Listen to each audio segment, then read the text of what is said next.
Beauty and the Beast.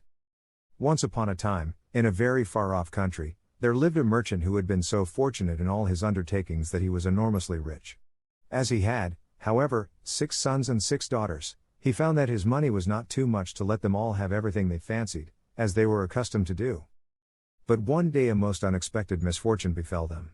Their house caught fire and was speedily burnt to the ground, with all the splendid furniture, the books, pictures, gold, silver, and precious goods it contained, and this was only the beginning of their troubles.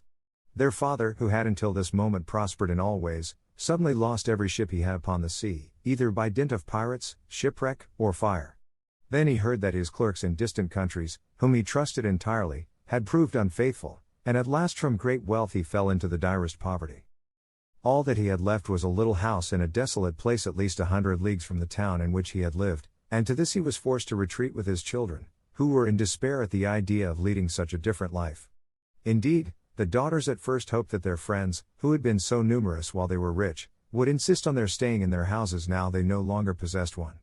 But they soon found that they were left alone, and that their former friends even attributed their misfortunes to their own extravagance, and showed no intention of offering them any help.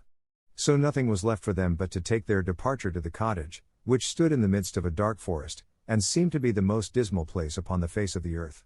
As they were too poor to have any servants, the girls had to work hard, like peasants, and the sons, for their part, cultivated the fields to earn their living. Roughly clothed, and living in the simplest way, the girls regretted unceasingly the luxuries and amusements of their former life. Only the youngest tried to be brave and cheerful. She had been as sad as anyone when misfortune overtook her father, but, soon recovering her natural gaiety, she set to work to make the best of things, to amuse her father and brothers as well as she could, and to try to persuade her sisters to join her in dancing and singing. But they would do nothing of the sort, and, because she was not as doleful as themselves, they declared that this miserable life was all she was fit for. But she was really far prettier and cleverer than they were. Indeed, she was so lovely that she was always called Beauty. After 2 years, when they were all beginning to get used to their new life, something happened to disturb their tranquility. Their father received the news that one of his ships, which he had believed to be lost, had come safely into port with a rich cargo. All the sons and daughters at once thought that their poverty was at an end, and wanted to set out directly for the town. But their father, who was more prudent, begged them to wait a little, and, though it was harvest time, and he could ill be spared, determined to go himself first, to make inquiries. Only the youngest daughter had any doubt but that they would soon again be as rich as they were before, or at least rich enough to live comfortably in some town where they would find amusement and gay companions once more. So they all loaded their father with commissions for jewels and dresses which it would have taken a fortune to buy. Only Beauty, feeling sure that it was of no use, did not ask for anything. Her father, noticing her silence, said, "And what shall I bring for you, Beauty?" "The only thing I wish for is to see you come home safely," she answered. But this only vexed her sisters, who fancied she was blaming them for having asked for such costly things. Her father, however, was pleased, that as he thought that at her age she certainly ought to like pretty presents, he told her to choose something. "Well, dear father," she said, "as you insist upon it, I beg that you will bring me a rose. I have not seen one since we came here, and I love them so much." So the merchant set out and reached the town as quickly as possible, but only to find that his former companions, believing him to be dead, had divided between them the goods which the ship had brought, and after 6 months of trouble and expense he found himself as poor as when he started, having been able to recover only just enough to pay the cost of his journey.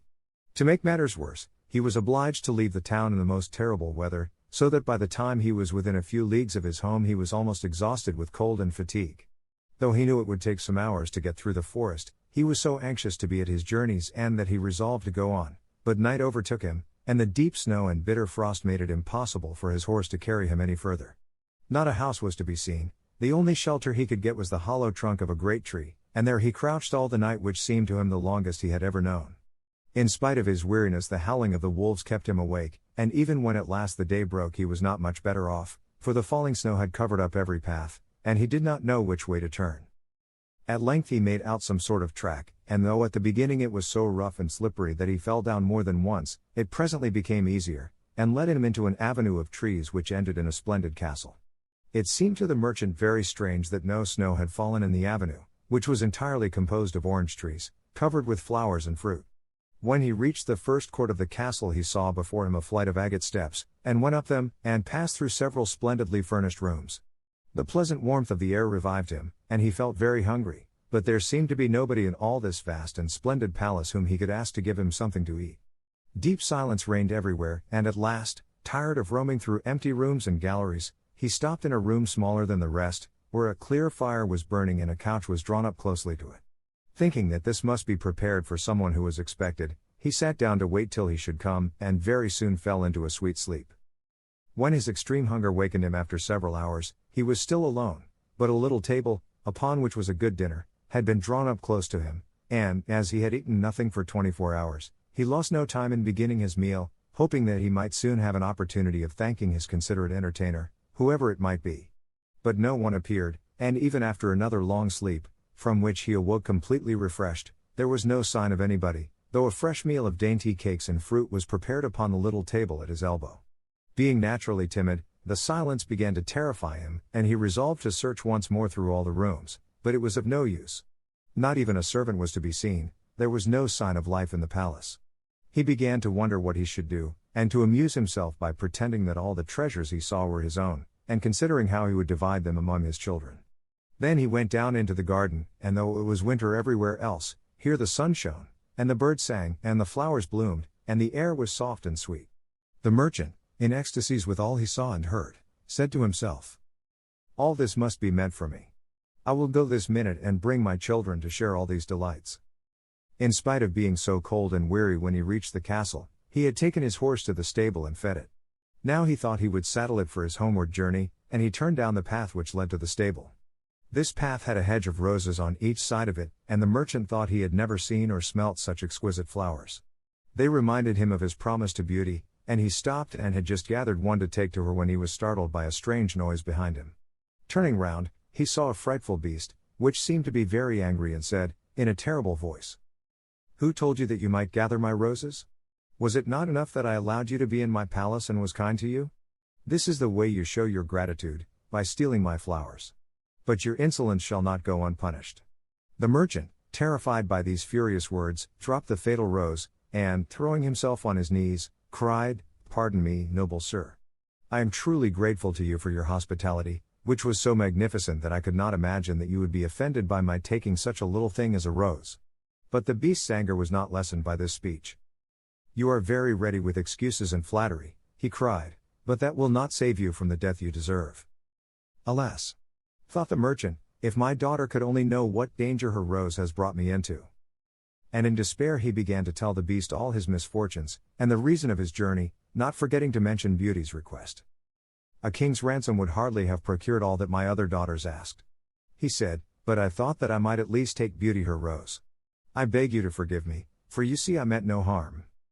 The beast considered for a moment, and then he said, in a less furious tone, "I will forgive you on one condition, that is, that you will give me one of your daughters."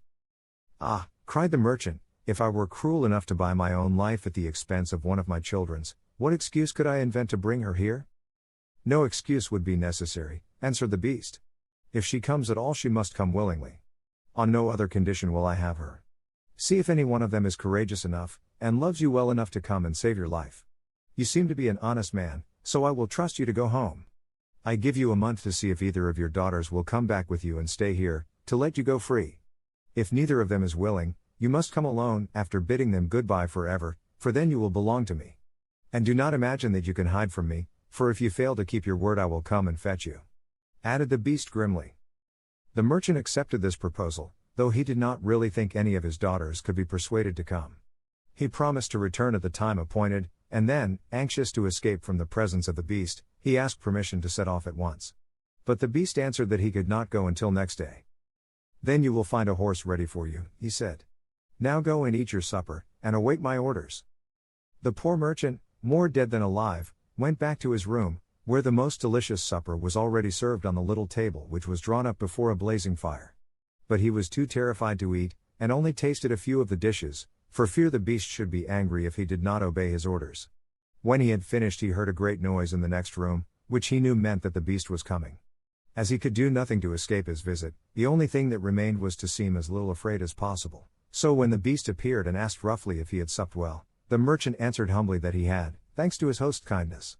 Then the beast warned him to remember their agreement, and to prepare his daughter exactly for what she had to expect. Do not get up tomorrow, he added, until you see the sun and hear a golden bell ring. Then you will find your breakfast waiting for you here, and the horse you are to ride will be ready in the courtyard. He will also bring you back again when you come with your daughter a month hence. Farewell. Take a rose to Beauty, and remember your promise. The merchant was only too glad when the beast went away, and though he could not sleep for sadness, he lay down until the sun rose. Then, after a hasty breakfast, he went to gather Beauty's rose, and mounted his horse, which carried him off so swiftly that in an instant he had lost sight of the palace, and he was still wrapped in gloomy thoughts when it stopped before the door of the cottage. His sons and daughters, who had been very uneasy at his long absence, rushed to meet him, eager to know the result of his journey, which, seeing him mounted upon a splendid horse and wrapped in a rich mantle, they supposed to be favorable. He hid the truth from them at first, only saying sadly to Beauty as he gave her the rose, "Here is what you asked me to bring you, you little know what it has cost." But this excited their curiosity so greatly that presently he told them his adventures from beginning to end, and then they were all very unhappy. The girls lamented loudly over their lost hopes, and the sons declared that their father should not return to this terrible castle, and began to make plans for killing the beast if it should come to fetch him. But he reminded them that he had promised to go back. Then the girls were very angry with Beauty, and said it was all her fault, and that if she had asked for something sensible this would never have happened, and complained bitterly that they should have to suffer for her folly. Poor Beauty, much distressed, said to them, "I have, indeed, caused this misfortune, but I assure you I did it innocently. Who could have guessed that to ask for a rose in the middle of summer would cause so much misery? But as I did the mischief it is only just that I should suffer for it. I will therefore go back with my father to keep his promise." At first nobody would hear of this arrangement, and her father and brothers, who loved her dearly, declared that nothing should make them let her go, but Beauty was firm. As the time drew near she divided all her little possessions between her sisters, and said goodbye to everything she loved, and when the fatal day came she encouraged and cheered her father as they mounted together the horse which had brought him back. It seemed to fly rather than gallop, but so smoothly that Beauty was not frightened. Indeed, she would have enjoyed the journey if she had not feared what might happen to her at the end of it. Her father still tried to persuade her to go back, but in vain. While they were talking the night fell, and then, to their great surprise, wonderful colored lights began to shine in all directions, and splendid fireworks blazed out before them. All the forest was illuminated by them, and even felt pleasantly warm, though it had been bitterly cold before. This lasted until they reached the avenue of orange trees, where were statues holding flaming torches, and when they got nearer to the palace they saw that it was illuminated from the roof to the ground, and music sounded softly from the courtyard. "The beast must be very hungry," said Beauty, trying to laugh, "if he makes all this rejoicing over the arrival of his prey." But, in spite of her anxiety, she could not help admiring all the wonderful things she saw. The horse stopped at the foot of the flight of steps leading to the terrace, and when they had dismounted her father led her to the little room he had been in before, where they found a splendid fire burning, and the table daintily spread with a delicious supper. The merchant knew that this was meant for them, and Beauty, who was rather less frightened now that she had passed through so many rooms and seen nothing of the beast, was quite willing to begin, for her long ride had made her very hungry. But they had hardly finished their meal when the noise of the beast's footsteps was heard approaching, and Beauty clung to her father in terror, which became all the greater when she saw how frightened he was. But when the beast really appeared, though she trembled at the sight of him, she made a great effort to hide her terror, and saluted him respectfully. This evidently pleased the beast. After looking at her he said, in a tone that might have struck terror into the boldest heart, though he did not seem to be angry, "Good evening, old man." "Good evening, Beauty." The merchant was too terrified to reply, but Beauty answered sweetly, "Good evening, beast." "Have you come willingly?" asked the beast. "Will you be content to stay here when your father goes away?" Beauty answered bravely that she was quite prepared to stay. "I am pleased with you," said the beast. "As you have come of your own accord, you may stay. As for you, old man," he added, turning to the merchant, "at sunrise tomorrow you will take your departure. When the bell rings get up quickly and eat your breakfast, and you will find the same horse waiting to take you home, but remember that you must never expect to see my palace again."